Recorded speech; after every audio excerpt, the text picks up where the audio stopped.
Esta es parte 2 de lo que tuvimos anoche. Y no sé cuántos de ustedes recuerdan que comenzamos estudiando o leyendo el pasaje que dice que los hijos de Isaacar eran entendidos en los tiempos y que también sabían qué debían hacer dependiendo el tiempo. Después fuimos al libro de Daniel, capítulo 8, versículo 14, y vimos ahí la profecía más larga de la historia, 2300 tardes y mañanas, la cual nos lleva hasta el año 1844. Ahora nos dimos cuenta que debido a ese evento estamos viviendo en el día de la expiación. La última obra, y repito, la última obra que Jesús hará a favor de la humanidad. Tiempo solemne, tiempo al mismo tiempo peligroso. Ahora nos damos cuenta que Daniel nos da la fecha, pero Apocalipsis nos da el mensaje. ¿Cuál es el mensaje de este tiempo? Apocalipsis 14, del 6 al 12. Y entonces nos dimos cuenta que ese triple mensaje prepara al mundo para el segundo advenimiento. Algunos serán uvas para ser pisados en el lagar de Dios. Otros serán semillas para ser reunidos en el granero divino. Comenzamos a estudiar entonces Daniel, después fuimos a Apocalipsis y estamos enfatizando los capítulos 12, 13 y 14. Vamos en los próximos 35 minutos, a ver qué más podemos nosotros obtener de esos importantes capítulos en el libro de Apocalipsis. Anoche nos dimos cuenta que usted y yo estamos viviendo en el país que, de acuerdo a la profecía, dice que engaña ¿a cuántos? A todos los moradores. Y vimos varios ejemplos. Como estamos viviendo un espejismo. No sé si me explico con esa frase, un espejismo. ¿Qué es un espejismo? Algo que parece que existe, pero realmente no existe. Y es lo que estamos viviendo nosotros en esta nación. Ahora vamos a continuar el estudio en esta tarde. Vamos otra vez al libro de Apocalipsis, donde estábamos el capítulo 13. Apocalipsis capítulo 13. Anoche estudiamos el versículo 14. Vamos ahora a comenzar en el versículo 15 hasta el versículo 17. Apocalipsis 13, del 15 al 17. Leo. Y le fue dado que diese vida, estamos hablando aquí de Estados Unidos en la profecía, no olvide, es la segunda bestia que surge de la tierra, estamos hablando del protestantismo apóstata. Y le fue dado que diese vida a la imagen de la bestia. Así que vamos a detenernos ahí un momento, vamos a hacer una pregunta. ¿Cuál es el significado de la imagen de la bestia? ¿Qué significa esa declaración? Vamos a ver que tiene dos significados muy importantes. En primer lugar, nos hace ver que la imagen de la bestia es la unión de iglesia y Estado. Así que llegará el momento que en este país va a pasar algo que nunca ha pasado. Que la iglesia y el Estado, ¿qué va a pasar? Se va a unir. Pregunto eso, ¿tomó lugar eso en Europa? Durante la Edad Media, ¿estaba unida la iglesia y el Estado? Sí. ¿Tomó lugar en nuestros países latinoamericanos donde la iglesia y el Estado están unidos aún hoy día? Claro que sí, pero en los Estados Unidos nunca la iglesia y el Estado han estado unidos. Son dos instituciones completamente separadas. Pero la palabra de Dios nos dice que llegaría el momento donde ambas instituciones, ¿cómo estarían? Unidas. Eso es la imagen de la bestia. ¿Cuál es la bestia en profecía? El papado. Así que llegará el momento donde Estados Unidos va a ser una imagen. Cuando usted se para frente a un espejo, ¿qué usted ve? Ve una imagen.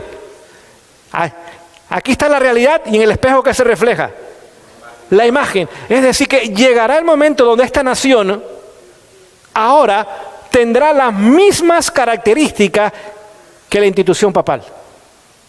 Les pregunto, ¿será posible eso? Sí es. Por eso que es la imagen de la bestia. ¿Por qué se conoció el sistema papal durante la Edad Media? Por la libertad. ¿No es así? ¿Había persecución?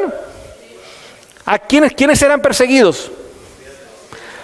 Los que creían en la palabra de Dios. Iban a la hoguera y a muchos otros lugares. ¿Quiénes eran perseguidos? Los que creían en la salvación no por obras, sino la salvación por la gracia a través de la fe en Cristo Jesús, ¿sí o no?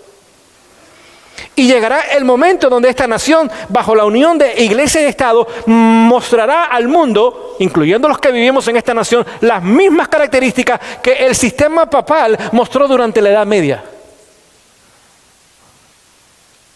Noten, las iglesias evangélicas no van a cambiar de nombre, pero van a ser una imagen.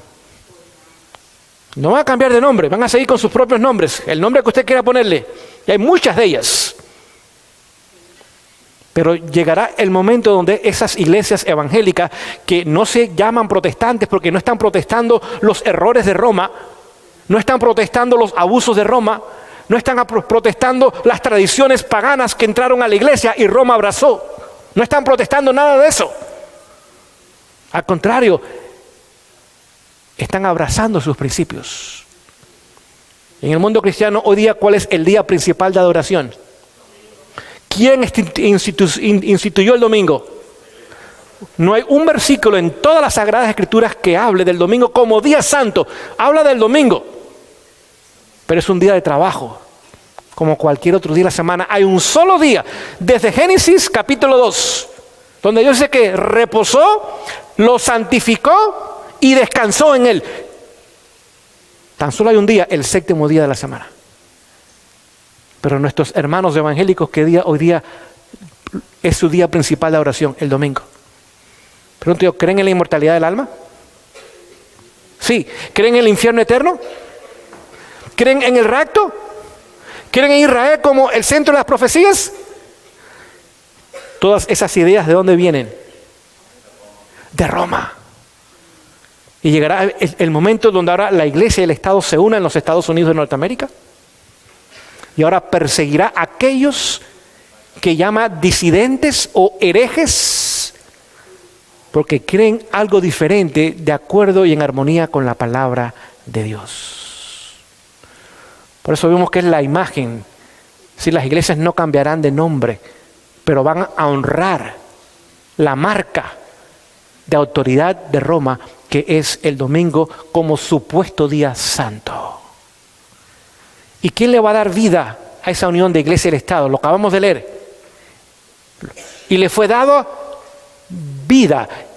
Esta nación entonces es la que va a sanar la herida mortal que recibió Roma en el año 1798. Así que usted y yo estamos viviendo en un lugar que tendremos que entender lo que pronto será una realidad. Continúa la lectura, capítulo 13, versículo 15. Dice, para que la imagen de la bestia, la unión de iglesia y Estado, hablase. Vamos a poner otra palabra que nos ayude mejor. Legislase. Así que para que esta unión de iglesia y Estado eventualmente haga una ley. Vamos a ver qué es. E hiciese. Pregunto yo, ¿ese es un verbo? ¿Hacer es un verbo? Sí. ¿Y en qué forma está? Presente imperativo. Cuando un verbo está en imperativo, ¿qué es? Una orden. ¿Me explico en esta tarde? ¿Están conmigo ustedes o no? Si no, levanten la mano. Porque me parece que a veces le está pasando sobre la cabeza lo que estamos hablando acá. Así que va a llegar el momento donde esta unión de iglesia y Estado va a legislar. ¿Y cuál es el objetivo de esa legislación? Obligar, dar una orden, dar un mandato. Y escuche, que todos, ¿cuánto es todos? 90%. Hoy ustedes están despiertos todavía. 100%, que todos los que no adorasen la imagen de la bestia fuesen muertos. Así que llegará el momento que en esta nación que fue fundada en principios protestantes. ¿Y qué es un protestante? Un protestante es aquel que cree en la palabra de Dios. ¿Cuál fue la base de la Reforma? Sola Escritura. La base de la Reforma era solamente la Biblia. Y aquella persona que cree solamente en la palabra de Dios como la única, no varias, la única regla de fe, de doctrina y práctica, esa persona es un cristiano. No es el que va a la iglesia. ¿Satanás puede ir a la iglesia? Es más, él va a la iglesia. ¿Es cristiano? No. Ninguna iglesia nos puede hacer cristianos. Tan solo Cristo nos puede hacer cristianos. La iglesia nos hace feligreses. ¿Me explico en esta tarde? Nos hace miembros de una organización, pero no nos puede hacer cristianos. Tan solo cristianos nos puede hacer la persona de Cristo morando en nuestras vidas. Y este es el libro que habla de Él. Ahora llegará el momento que esta nación se va a convertir en un poder de persecución. Ya lo acabamos de leer. Aquellos que no estén de acuerdo con la ley que sea puesta, tan solo hay una sentencia para ellos. ¿Y cuál es esa sentencia? Muerte. Pero para que todos ahora acepten esta orden, tiene que ser una nación que tenga poder militar. ¿Cuál es la nación hoy día que tiene el mayor poder militar del mundo? Los Estados Unidos. Los Estados Unidos tienen más de 800 bases militares en más de 135 países. Que se sepan, porque hay bases que son secretas que no se saben. Es decir, que tiene que tener el poder militar para que el mundo entero, todos, los que no estén en armonía, ahora sobre ellos haya un decreto de muerte. Vemos que esta nación tiene el poder militar para hacer eso. Es más, hoy día ya lo está haciendo. Desde la presidencia, desde los años 60, realmente de los años 50, Estados Unidos ha estado eliminando personas que considera que no son buenas para la nación. Simplemente en forma directa e indirecta. Venenos, balas, etcétera, etcétera. Ha estado eliminando personas que no consideran que son buenas para la nación. Pero vamos a seguir el versículo 16. Y hace que a todos, otra vez vemos la palabra hacer, es un verbo, una acción, obliga, manda, exige. ¿A cuántos? A todos. Ahora les voy a hacer una pregunta. Vamos a ver cuál es el primer grupo. Padres y madres, por favor, escuchen en este momento. ¿Cuál es el primer grupo que Satanás tiene en su lista para destruir? Vamos a leerlo. Y hace que a todos, pequeños y grandes. ¿Quiénes son los pequeños? ¿Padres entendemos eso? Yo no creo que los padres entendamos eso. Si los padres entendiéramos esta declaración, yo creo que fuéramos mucho más cuidadosos de la educación de nuestros hijos hoy día. ¿Cómo está la juventud de hoy día y la generación que está surgiendo hoy día? ¿Está bien? ¿Están problemas? Muchos problemas. ¿Por qué? Porque es el primer grupo que Satanás tiene en su lista de destrucción. Póngase a pensar, cada segundo y medio, un niño es abortado. Si trata de matarlos antes que nazcan. Cada segundo y medio en algún lugar del mundo, una madre o padre pagan para que maten a su hijo en el lugar que debería ser el lugar más seguro para ese bebé. ¿Me explico? ¿De dónde surgirá esa idea? Parece que ustedes no comieron bien esta tarde. Bueno, en la cena, por favor, coman mejor para que vengan más preparaditos. ¿De qué mente piensan ustedes que habrá surgido esa idea? De Satanás. Pregunto, ¿hubo un decreto de muerte contra los niños en los días de Moisés? ¿Hubo un decreto de muerte contra los niños en los días de Jesús? ¿De dónde vino esa idea? de Satanás. Y ahora vamos a hablar, y estamos hablando ya del tercer decreto de muerte en la historia contra los hijos. El tercer y último decreto de muerte en la historia. Y nuestros hijos son el primer grupo. Y los padres hoy día están completamente entretenidos. Le compran televisión, le compran teléfono, le compran Atari, le compran Xboxes y entreténganse. Los mandamos a la escuela y si nos los pueden traer a las 7 de la noche con el pijama puesto y la cena tomada, sería mejor todavía. No tenemos que lidiar con ellos. Y el enemigo está diciendo amén. Óigame, estos padres los tengo bien adormecidos. Cuando sus hijos y mis hijos son el primer grupo que está en la lista del decreto de muerte de Satanás. Por favor, no traiga hijos al mundo si usted no los va a educar para el Señor. Es mejor no tenerlos que verlos en el lago de fuego. Pero si los va a traer, tome el tiempo para educarlos y prepararlos.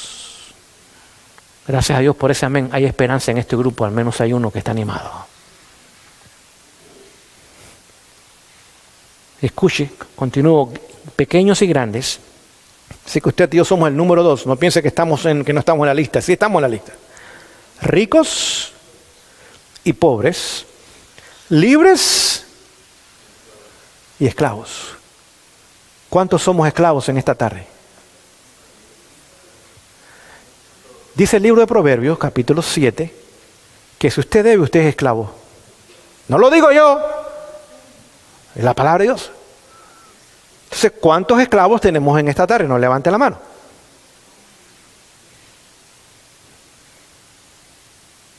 Querida iglesia, tenemos que entender que tenemos que poner nuestras economías en orden con el plan de Dios. Usted y yo hemos venido al país donde todo es de crédito, todo es crédito. Entonces podemos comprar lo que queremos aunque no tengamos dinero. Y el enemigo está diciendo, amén, los tengo donde los quiero. Yo recuerdo para mis abuelos la palabra deuda no existía. No existía. Usted decirle deuda era una mala palabra para ellos. Mis padres tan solo se endeudaban cuando era una extrema necesidad, cuando hay una extrema necesidad. Una emergencia, sí, que no había otra forma. Mi generación ahora decía, bueno, me voy a endeudar, pero lo menos que puedo. Pero la generación actual vive completamente a base de deuda. Es más, lo primero que quieren es una tarjeta de crédito. Póngase a pensar, si usted debe $3,000 en una tarjeta de crédito y usted paga el mínimo nada más, $25 o $30 al mes, le va a tomar 22 años pagar $3,000 en una tarjeta de crédito. Y cuando usted termine de pagarla, habrá pagado más de $10,000. Y el promedio nacional son de más de $16,000 en tarjetas de crédito nacional. Sin contar las casas, las hipotecas, ni carros, ni muchas otras cosas. Nada más en tarjeta de crédito, el promedio nacional son más de $16,000. Cada mes, 87% tan solo está pagando el mínimo. 87%, el mínimo. Si de $3,000 toma 22 años pagar el mínimo, póngase a pensar de $16,000, ¿cuánto tiempo tomará? Querida iglesia, si usted no entiende el momento en el cual estamos viviendo y usted quiere vivir a la altura de los americanos que no entienden estas cosas, usted va a pagar un precio muy alto y pronto. Y pronto. Dice esclavos. Si usted vive en las grandes ciudades, usted es esclavo. A las 5 de la mañana tienen que levantarse la gente. Batallar 1 hora o 2 horas para llegar a su trabajo. Trabajar 8 horas y después batallar 1 hora y media o 2 horas para regresar a su casa. Y eso lo llaman el sueño americano. Las rentas no las pueden pagar, son muy altas. Comprar casa, olvídese, es imposible. Usted simplemente es un esclavo viviendo en nuestros lugares. Usted no tiene libertad. Cuando usted recibe su cheque, el 50% de su cheque es para pagar la renta, nada más. Ya se le fue la mitad del cheque. Después cuando usted paga la luz, el agua, cuando usted paga algunas otras cosas que tiene que pagar, le queda un poquito de dinero para comer. Y se le acabó su dinero. La gente está viviendo de cheque a cheque. 42% de la población de este país vive de cheque a cheque. ¿Qué va a pasar si un día le falta ese cheque? Están en quiebra. La gente está viviendo de cheque a cheque en estos famosos lugares acá. Apenas el agua la tienen aquí todo el tiempo y apenas pueden respirar. Pero dígales que hay un plan mejor, a ver cuántos van a estar dispuestos a seguirlo. La mayoría no lo va a querer seguir, porque requiere sacrificio. Pero a la larga va a ser de bendición. Usted y yo estamos viviendo en el país que tiene la deuda mayor del mundo. Casi 100 trillones de dólares, 96.8 trillones de dólares debe esta nación y nunca lo va a pagar. Por eso que estamos ahora por pronto, no sabemos cuán rápido, un colapso económico. ¿Saben lo que va a valer? No el dólar. Lo que va a valer es una libra de arroz. ¿Saben lo que es el arroz? Porque ustedes no hablan mucho. Lo que va a valer es una libra de frijoles. 1 kilo de tortilla. Eso va a valer. ¿Saben por qué va a valer? Porque todos tenemos que comer. Y el famoso dólar no va a valer nada. El colapso del que viene es de la moneda. Es decir, como estamos tan endeudados, llega el momento que ahora lo que tenemos es simplemente un papel en la mano que no tiene ningún valor. Como pasó en Alemania. Pónganse a pensar, en Alemania una barra de pan valía 25 millones de marcos. 25 millones de una barra de pan. No sé si algún hermano aquí es de México, pero llegó el momento que en México 3,000 pesos, ¿saben cuánto era? $1. $1. Póngase a pensar. Y todavía estamos bien. Si usted va a Venezuela, ¿han escuchado de Venezuela? La inflación anual es 1.3 millones. La inflación anual. Eso nunca se había visto en la historia, una inflación de esta forma.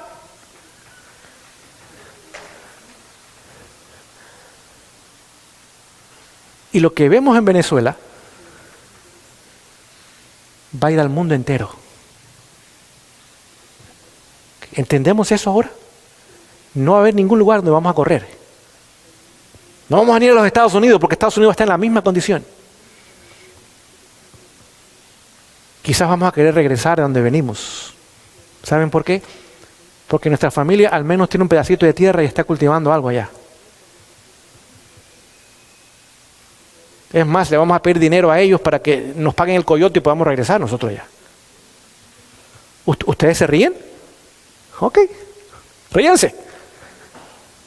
De Noé se rieron cuando dijo, va a llover. Y este hombre, ¿dónde sacó esa idea? Querida iglesia, la palabra de Dios siempre es fiel y verdadera.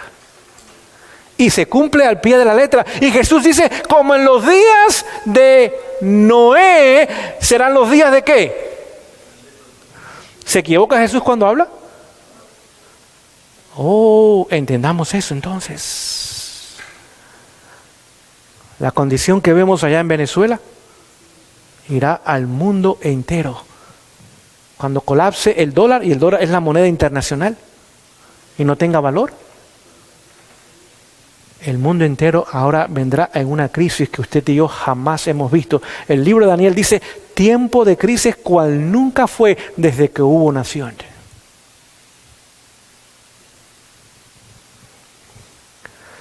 Por eso el Señor dice, vayan al campo, paguen sus deudas, vivan sencillo, cultiven sus alimentos, tengan su propia fuente de agua. ¿Piensan que ustedes que el Señor no lo hace simplemente porque es caprichoso? ¿O Él conoce el futuro como conoce el presente?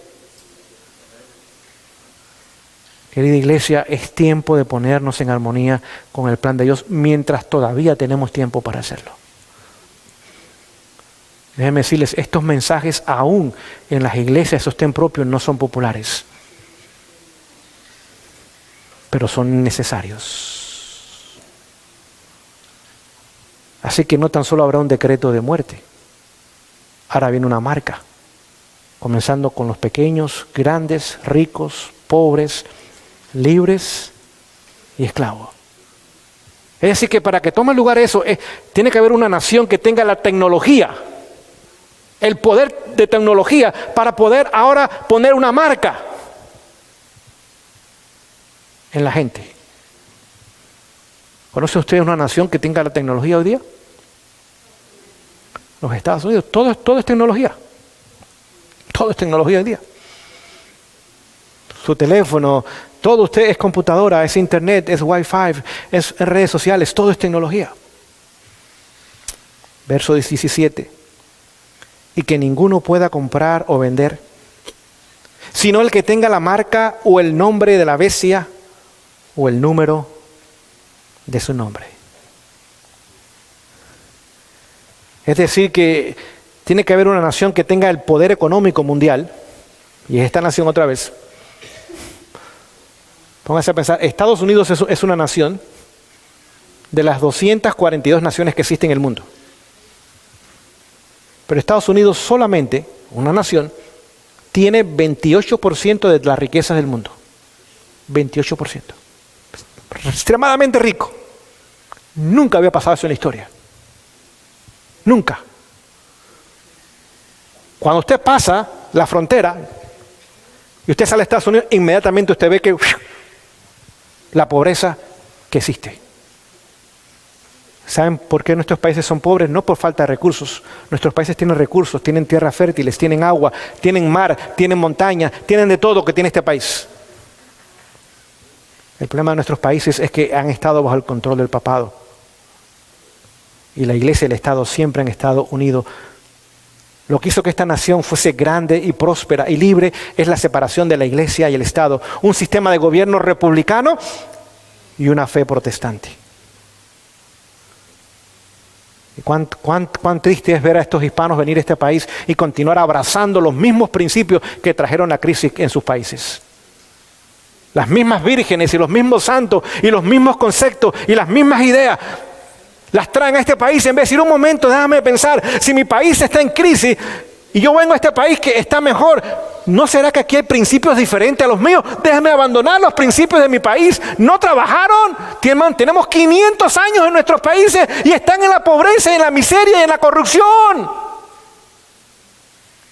No hay seguridad en ningún lugar, hay delincuencia en todos lados, la inmoralidad prevalece, el gobierno es corrupto desde arriba hasta abajo. Claro, una iglesia corrupta que crea un pueblo corrupto. Y en vez de abandonar esas ideas que trajeron la desgracia y continúan trayendo la desgracia a nuestro país, emigramos con ellas a este país.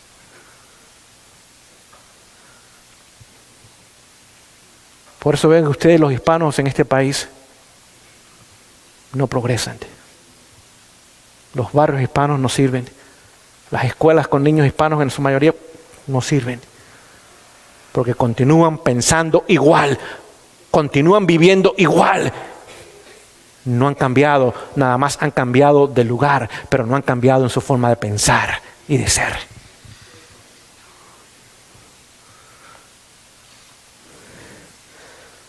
Es decir, que llegará el momento donde usted y yo tendremos dos opciones. O morimos de hambre. ¿Nos matan porque no aceptamos la marca? Pero esa opción no es buena. Pero es posible, es cierto. Pero estoy hablando de aquellos que queremos ser fieles a Dios. Tendremos dos opciones. O morimos porque hay un decreto de muerte, o morimos de hambre porque no podemos ni comprar ni vender. No, nada. Va a ser una jaula grande nada más.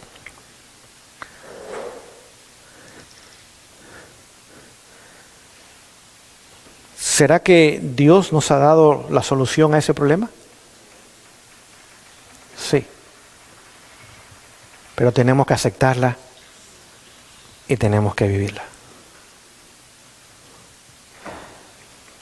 Vemos ahora que la palabra de Dios nos enseña y nos muestra lo que pronto será una realidad para el mundo entero. Pero ¿sabe dónde va a comenzar? Aquí. ¿Cuál es el lugar que marca la unión de iglesia y Estado? Los Estados Unidos. Estados Unidos hoy día es el centro de la profecía. No es Israel, es los Estados Unidos. Y aquí es donde va a comenzar lo que estamos leyendo y describiendo en esta tarde. Por eso tenemos que de rodillas ir a Jesús y decir, Señor, ayúdame. Yo quizás no entendí estas cosas, Señor. Y puede ser que algunas personas no la hayan entendido o no la hayan escuchado antes. Todavía hay tiempo. Y gloria a Dios por eso. Pero no salga diciendo, bueno, un día de esto lo voy a hacer. No. Cuando la palabra llega a su vida, acéptela en ese momento porque es la palabra de Dios. Y va a tener resultados positivos. Si usted se demora, ¿saben lo que hace la demora? Quita el sentido de urgencia del corazón. No sé si me explico en esta tarde. Pensando que bueno, cuando yo pague esto, cuando yo logre esto, cuando yo tenga un poquito más, cuando yo... Querida iglesia, hoy es el día de salvación, ahora es el tiempo de aceptación. No es en el futuro, es en el presente. Por lo tanto, usted y yo nos damos cuenta que el Señor nos quiere y nos está invitando para que usted y yo podamos ahora por su gracia prepararnos para lo que pronto será una realidad. El mensaje del segundo ángel dice, ha caído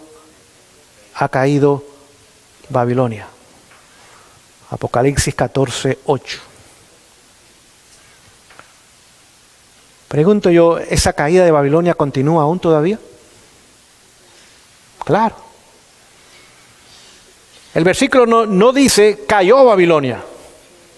El versículo está en presente continuo. No sé si me explico con esa declaración. Presente continuo. ¿Qué significa un verbo que está en presente continuo? Que no ha parado.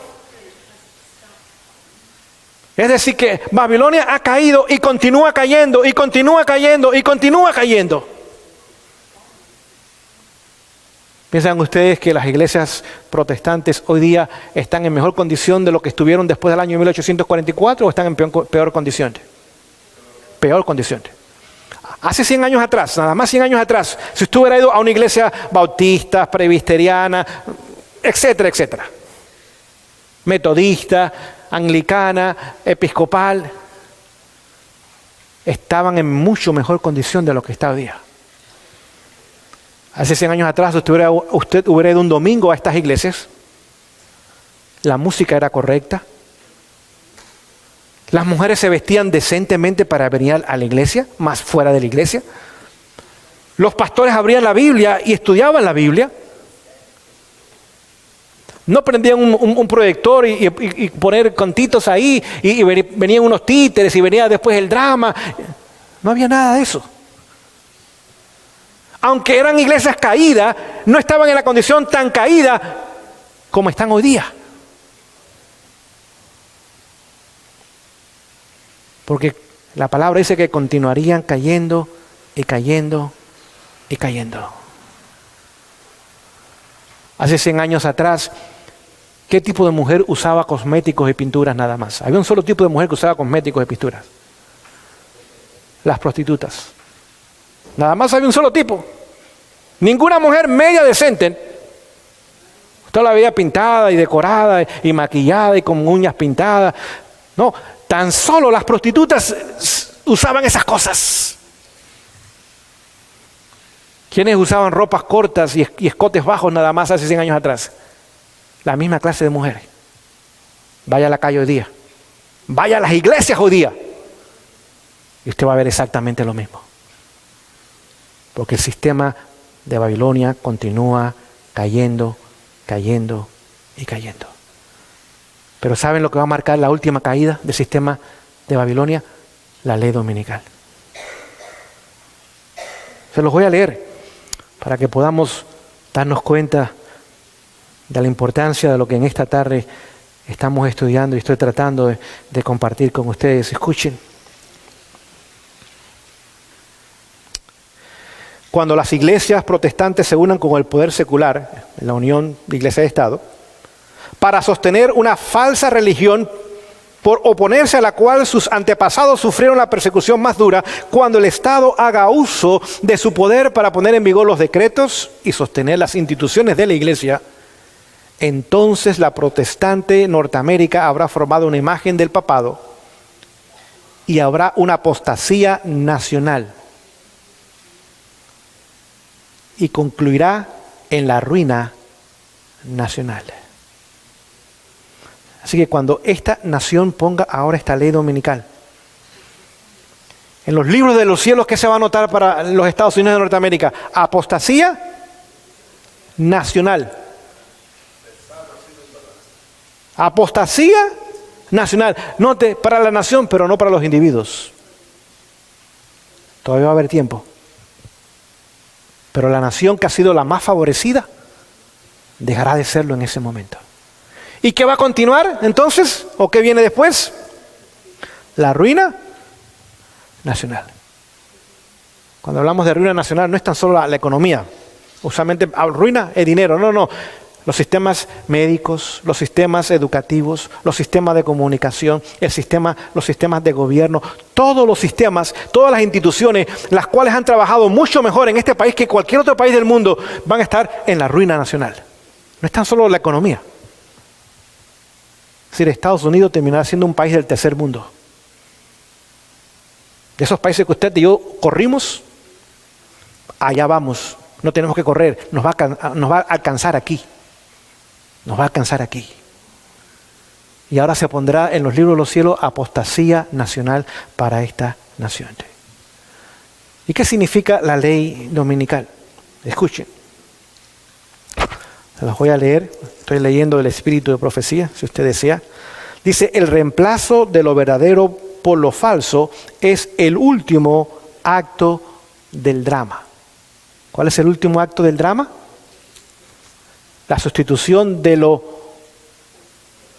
verdadero por lo falso. La sustitución de el domingo o el sábado por el domingo. ¿Qué significa la palabra último? No hay más. ¿Cuál es nuestra última prueba entonces, pueblo de Dios? La ley dominical. ¿Sí? Nuestra preparación no es para la venida de Jesús, aunque no está mal decirlo. Nuestra preparación es para tomar el último examen o la última prueba. Y cuando hay un examen que tomar, ¿cuándo usted se prepara? ¿Antes del examen o después del examen? ¿O ustedes son buenos estudiantes? ¿Qué sucede si usted espera prepararse después del examen? Ya está reprobado, ya está fracasado, ¿sí o no? Entonces, ¿cuál es nuestro tiempo hoy día de preparación? El presente. De la ley dominical al cierre de la gracia, ese tiempo es para aquellos que no han escuchado estas verdades. ¿Cómo llamamos eso? Fuerte pregón. El fuerte pregón no es más tiempo para los adventistas del séptimo día. El fuerte pregón es para los millones de seres humanos que no han escuchado el mensaje de los 3 ángeles. ¿Y quiénes van a dar ese mensaje? Los que hayan pasado victoriosamente el último examen, la ley dominical. Se los voy a leer en un momento, no piensen que estoy dándoles mi opinión. Aquellos que hayan pasado victoriosamente, no hayan entregado sus principios, hayan permanecido fieles a Dios, sobre ellos va a descender la lluvia tardía.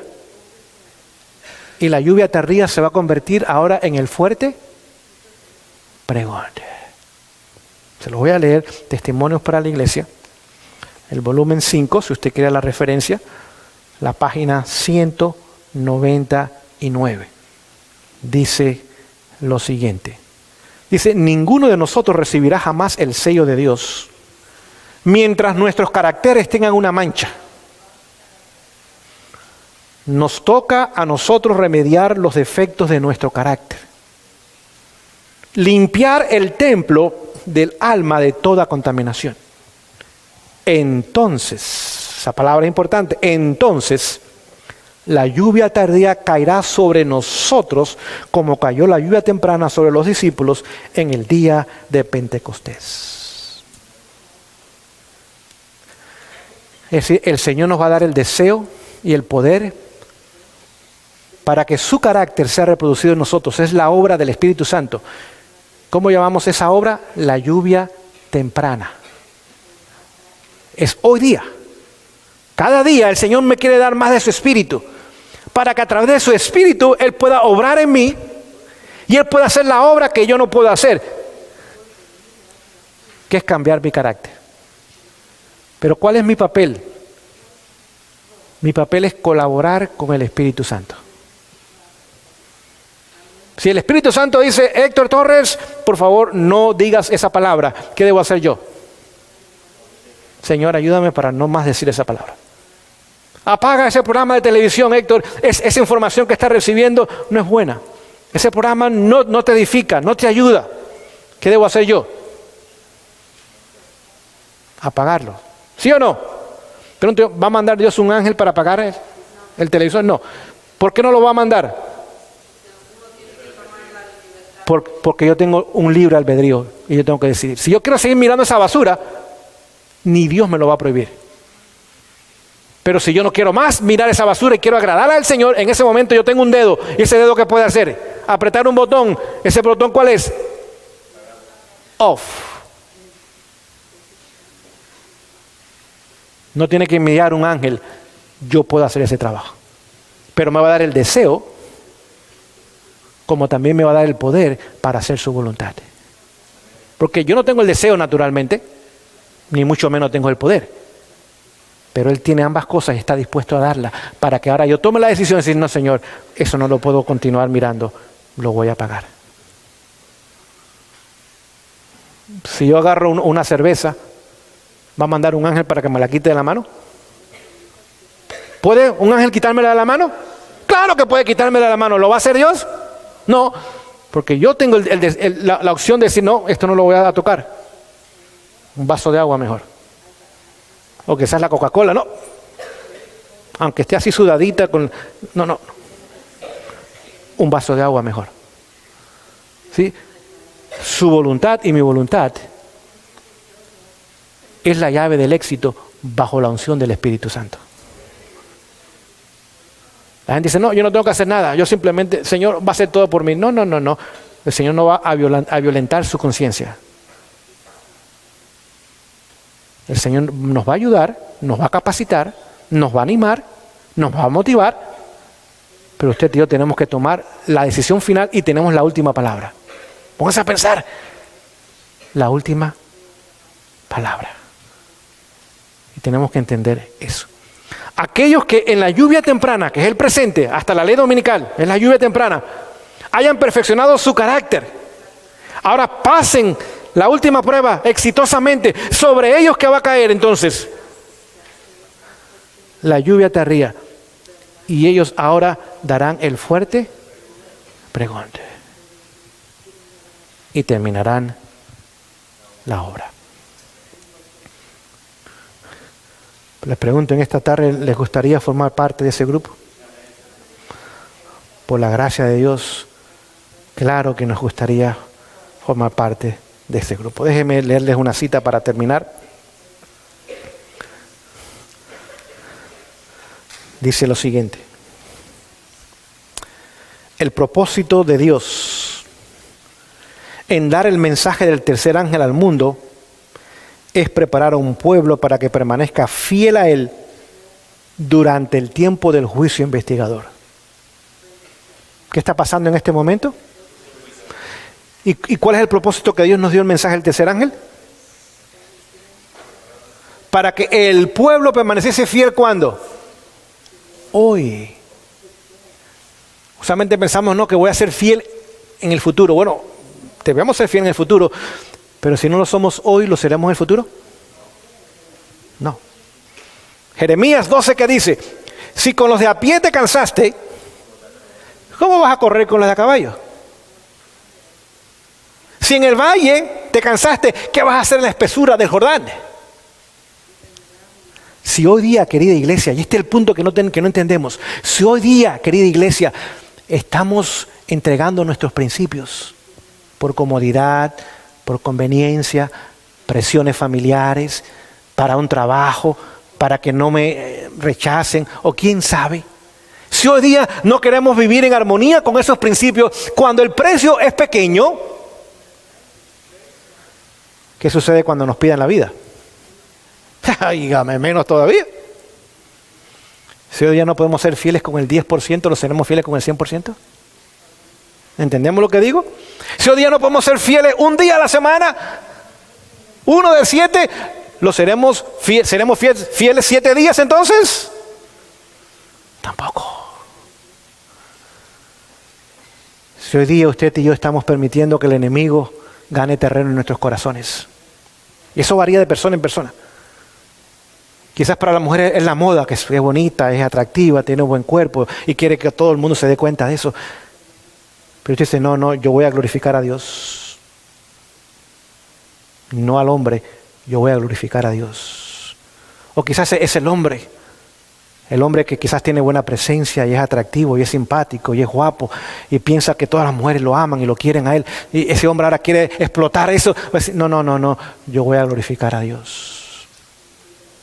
Y mi cuerpo es para la esposa que yo me case un día o para el esposo con que yo me case un día. Para nadie más. O quizás esa música, o ese programa de televisión, o esa adicción a los deportes que tiene mucha gente. O quizás es el carácter malo, la lengua sin control, pensamientos impuros, mal carácter, genio sin control. No, Señor, ayúdame cada día por tu gracia que yo vaya obteniendo la victoria. ¿Cuántas veces Jesús fue llevado a juicio? 7 veces. 7 veces. ¿Fue con Anás primero? Sí. ¿Fue con Caifás segundo? 2 veces frente al Sanedrín. Pilato. Herodes y Pilato otra vez. Pudo mantenerse calmado, tranquilo. Pudo, aún cuando los soldados pusieron una corona de espina, cuando aún su rostro fue llenado de saliva, pudo mantenerse tranquilo, calmado y aún amando a aquellos que hacían eso. ¿Sí o no? Usted y yo no podemos hacer eso hoy día, ¿verdad que no? Yo no puedo, al menos. Yo tengo que serle honesto. Todavía hay mucho del yo en este corazón. Pero yo necesito que cada día el Señor mate ese yo y que Cristo viva en mí. Aún cuando fue a la cruz, clavado allí, ¿qué dijo? Señor, manda un rayo, quema a todos estos ingratos que me están crucificando, ¿verdad? ¿Qué dijo Jesús en la cruz? Sí, perdónalo, Señor. Usted y yo vamos a pasar por la misma experiencia, se nos ha dicho. Dice que la experiencia que pasó Jesús en Getsemaní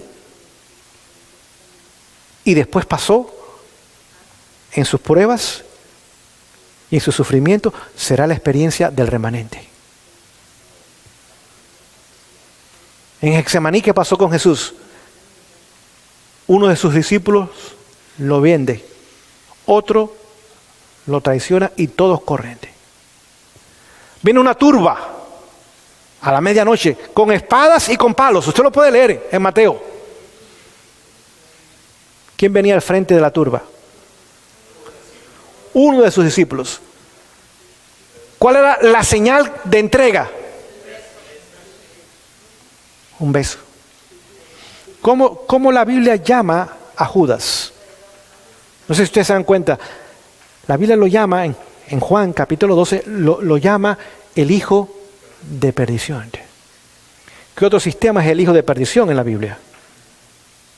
El papado. ¿Qué hacía el papa cuando venía a un país?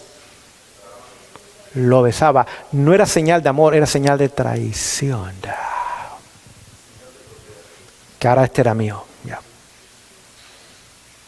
El hijo de perdición. ¿Cómo le contestó Jesús a Judas? Échate para allá, ingrato. Amigo. ¿Qué? ¿Amigo? Amigo. Con un beso entregas a tu maestro. ¿Qué hizo Pedro enseguida? Vamos a cortarle la cabeza a este. Y Jesús dice, mira, esa es buena idea. Comiencen a defenderme, porque estos son más que nosotros. ¿Es lo que dijo Jesús? Pon tu espada en su lugar. Es más, la oreja que fue cortada, Jesús la tomó y la puso en lugar de la persona que había venido a arrestarlo. ¿Entendemos ese carácter? ¿Entendemos ese carácter? Usted y yo vamos a tener que enfrentar la turba pronto. ¿Saben cuáles van a ser nuestros más acérrimos enemigos? Los que una vez se gozaron el mensaje del tercer ángel, pero no fueron santificados por la obediencia a ella. Los que eran nuestros hermanos, feliz sábado, buenos días, hermanos, vamos a comer a la casa. Esos serán nuestros más acérrimos enemigos. ¿Cómo los vamos a tratar? Con amor. ¿Vamos a orar por ellos? ¿Vamos a trabajar por la salvación de ellos también? Jesús fue azotado 2 veces. ¿Le dieron desayuno ese viernes de mañana? ¿Lo dejaron dormir el jueves de noche? ¿Le ofrecieron un vasito de jugo de naranja? No. Es más, cuando pidió agua, ¿qué le dieron?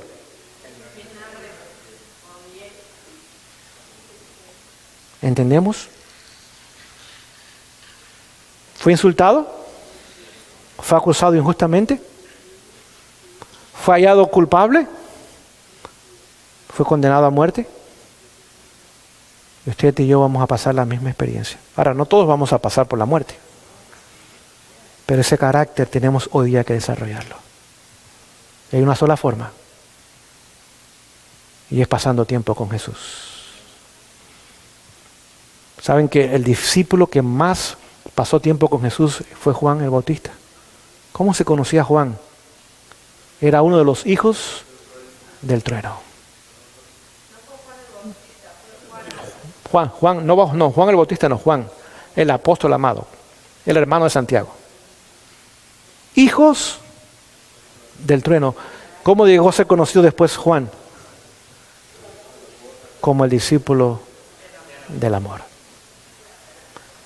Cuando usted y yo tomamos tiempo para contemplar a Jesús en su palabra, en oración, meditación, ¿qué está pasando con nuestra vida entonces? Comienza el Espíritu Santo a cambiar nuestro mal carácter. Nos saca eso de mexicano y de centroamericano y de sudamericano y de caribeño. Nos saca todo eso que tenemos. Y ahora nos pone la belleza del carácter de Jesús. Y cuando usted y yo pasemos por la turba que va a llegar de nuestros hermanos y familiares y seamos llevados a las cortes, y Jesús fue llevado 7 veces a la corte, sin desayuno, sin agua, sin dormir, torturado, insultado, todavía por la gracia de Dios revelaremos la belleza del carácter de Jesús. Eso es lo que está esperando el mundo hoy día. Es una revelación del carácter de Dios en su pueblo. Que el Señor nos ayude y nos bendiga en esta tarde. que podamos meditar en estas cosas, pero más que meditar, pedirle al Señor que el que ha comenzado la buena obra en nosotros, por su gracia, pueda terminarla antes de la prueba final.